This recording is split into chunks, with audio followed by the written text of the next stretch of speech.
Integrated fabrication, almost everything you touch in your daily life starts in a shop just like this.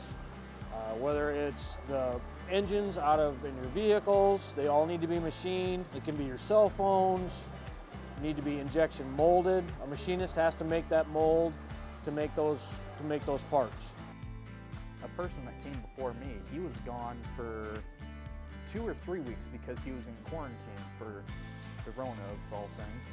And the instructors didn't belittle him because he was behind on projects. They simply said, okay, let's get through it. Here's the hours that you can come in and get extra stuff done. Let's get it done. You know, it wasn't a matter in which it was, well, too bad, so sad, that's your own fault, you know, in which it really isn't. And that's what I enjoy about Iowa Central in general. It's also very interesting and just coming in here every day and seeing the amount of heavy machinery that I have to deal with and being amazed because this is something I wanted to do since I was little.